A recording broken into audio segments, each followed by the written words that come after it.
song and dance, over 200 Gor Mahia fans congregated at the City Stadium to give incoming coach Bobby Williamson a taste of the sort of celebrations he should begin to get accustomed to.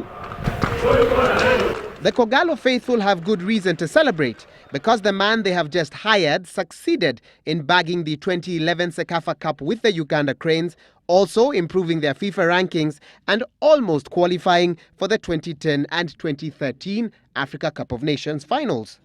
With over 17 years of coaching experience under his belt, the Scotsman today held his first training session with Kogalo. The first challenge, as expected, was communication with the players, but he isn't too worried about his heavy Scottish accent. Football is a universal language. We've heard that all over the world.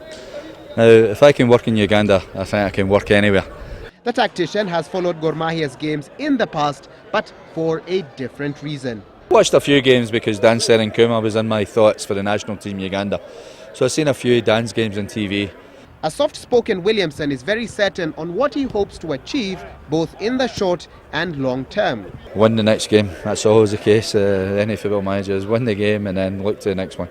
And hopefully amass enough points to actually win the league. But Gor Mahia look like the side with the advantage in the title race as they currently sit second on the log with 2 games in hand, having conceded only 7 goals this season.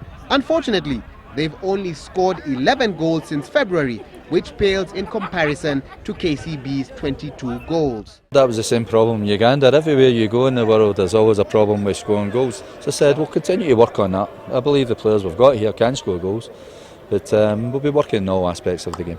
Williamson has 14 days of training with Gor before the league resumes, and he can only hope that the 7 players currently playing with the Harambee Stars in Kosafa do not return with any injuries. Indeed, thousands of kilometers away, Edwin Lavatsa, a Gor Mahia player, may have scored at least 2 goals for the Harambee Stars in their Kosafa match against Swaziland. But for the fans here, that good fortune came all because of their new coach, Scotsman Bobby Williamson. For Citizen Sports, I'm Waihiga Mwaura.